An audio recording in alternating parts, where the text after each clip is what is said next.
First of all, my first question is, who bribed Hunter Biden to be here today? That's my first question. Second question, you are the epitome of white privilege, coming into the Oversight Committee, spitting in our face, ignoring a congressional subpoena to be deposed. What are you afraid of? You have no balls to come up here and... Mr. Chairman, point of inquiry.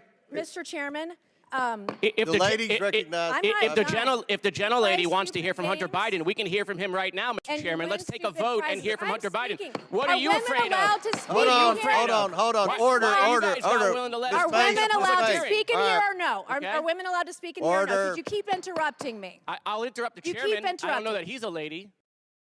In today's video, Jasmine Crockett and AOC absolutely destroys Nancy Mace in a heated House hearing about Hunter Biden and white privilege. And as you just saw, Nancy Mace of all people decided that was the moment to call Hunter Biden the epitome of white privilege. But the mic drop moment came when Representative Jasmine Crockett clapped back hard, calling it what it was, a spit in the face to every black woman who has actually lived through what white privilege looks like.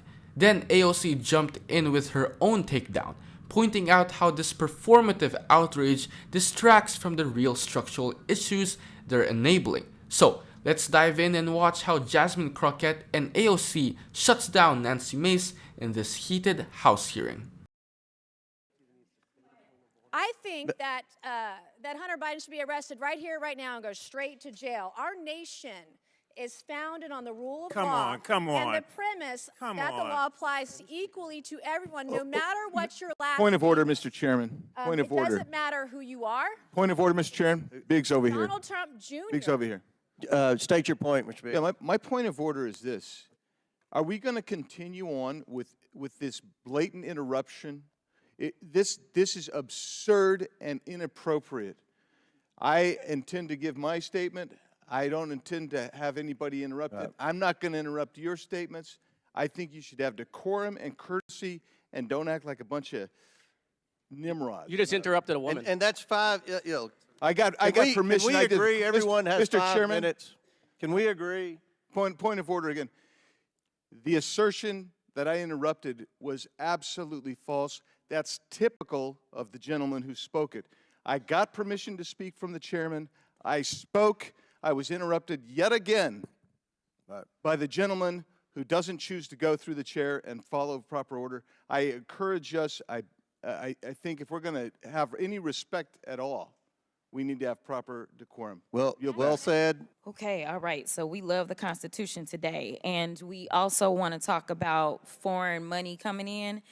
Have y'all seen the report that was just produced where this chairman decided that he was going to block this committee from receiving additional information about y'all's guy, Trump, and all the money that he took? From what we did receive, we know that Trump got almost $6 million that we can account for, and we know that there's more there. From China specifically, we found almost $8 million total that he accepted from foreign governments while he was serving as the president of these United States. But we're concerned about the president's son who has not been involved in his administration. I just want to run it back, though, to the very beginning, because this is something that I just can't get over. I can't get over the gentle lady from South Carolina talking about white privilege. It was a spit in the face, at least of mine as a black woman, for you to talk about what white privilege looks like, especially from that side of the aisle. And let me quote your now ousted speaker and what he had to say about the Republican Party and y'all's lack of diversity. Now, Nancy Mace and her GOP colleagues have routinely downplayed or outright ignored conversations about racial injustice, systemic racism, and yes, white privilege. Yet, now she's trying to use that term for political theater. It's performative at best and deeply insulting at worst. Jasmine laid it out.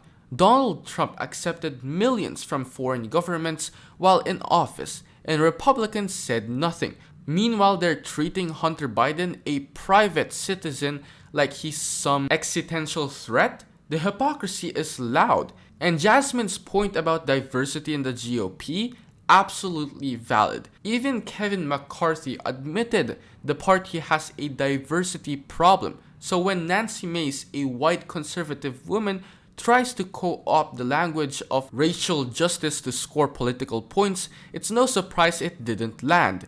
Jasmine saw right through it and called it out for what it was. When you look at the Democrats, they actually look like America. When I look at my party, we look like the most restrictive country club in America. So let me tell you something. Y'all don't know what white privilege looks like, but I'm gonna show you a little bit of something. You see, you want to talk about a two-tier justice system, and this is the only time that y'all have ever referenced it, when this country has a history when it comes to black and brown folk of having two separate sets of rules. And right now what you want to do is have two separate sets of rules because Mr. Moskowitz offered y'all a fair situation. He said he would vote for Hunter to be held in contempt if y'all voted to hold all, even if you remove all of the members of Congress. There's still other people that y'all haven't decided that y'all have excuses for, but y'all don't want to hold them in contempt. But for some reason, it makes sense to hold Hunter Biden in contempt, who has tried to comply. And let me tell you why nobody wants to talk to y'all behind closed doors, because y'all lie. That's just the bottom line. You have done it thus far in this investigation. You have done it this far as it relates to this committee. In every single hearing, y'all spin. I don't know how y'all are still standing right now because you should be quite dizzy from all the spinning that you're constantly doing when it comes to spinning the truth. You talk about free and fair elections, but you back a guy who we know tried to steal the election. And this isn't about what Democrats have to say. Let me remind you, for those of you that don't know how the justice system works, it's not a matter of the president went in and indicted Trump, but we are talking about grand juries. Grand juries are comprised of American citizens, and the people that have entered pleas of guilty that will be flipping on your leader in a minute, they are Republicans. I do want to point that out. And half of them were Republicans that were handpicked by Donald Trump himself. So, to be clear, whatever happens to your little leader, it's going to be because of the actions that he took. So you can talk all you want to about how January 6th was nonsense, but all of y'all were running at that time. Y'all were grabbing y'all's gas masks, and y'all were running to your offices because you didn't know if they were coming to kill you. You should have cared that somebody was there to protect you, but instead you want to play games because you found out that it was your leader that decided that he wanted to propagate an insurrection on our country. So don't tell me that you care about the Constitution, because you don't. All you care about is Trump getting reelected, and I'll yield the last of my time to my leader. Jasmine wasn't having any of it, and rightfully so, because when Republicans talk about a two-tier justice system, they only bring it up when it suits them. Usually when they're trying to defend Donald Trump or attack someone like Hunter Biden. But as Jasmine pointed out, Black and brown Americans have been living under a two-tier system their whole life, from over-policing to harsher sentencing. That's not hypothetical, it's been proven in study after study. And she's right, Hunter Biden has tried to comply. The guy showed up to testify publicly, they just didn't like how he did it. Meanwhile, how many Trump allies have flat out ignored subpoenas and refused to cooperate with investigations? Where's the outrage for Mark Meadows, Steve Bannon, or even Trump himself? Oh wait, Republicans made excuses for all of them. And when she called out the GOP for running on January 6th while now pretending it didn't matter, wow, that was a gut punch because she's right. They were terrified, but now to stay in Trump's good graces, they're rewriting history. Thank you, Mr. Chair. Just to address briefly, quickly, that moment about privilege and all of this that we're seeing here. It was a very beautiful speech by the gentlelady, who, as she mentioned, was helped lead on the now majority side, the Civil Rights and Civil Liberties Subcommittee. But I think it's so exemplary of the point that she also oversaw the elimination of the Civil Rights Subcommittee on this committee, which really kind of gives the whole game away. We show up, we give speeches, we give flowery words, but at the end of the day, participate in the structural erosion of the rights and representation of people that are marginalized, women, people of color, people that just need to see their due process and civil liberties protected in this country. But I will move on. As also the Republican side had mentioned in their many raisings of the January 6th committee, that it's not just Hunter Biden, you, me, any individual subject to equal treatment under the law, to be held up to accountability under the law, but it is also these committees and this committee that is subject to oversight and law. We must comply with the law here as well. Now, I may be one of the very few people that actually believes in Congress, in this country. But I do, and many of us do here.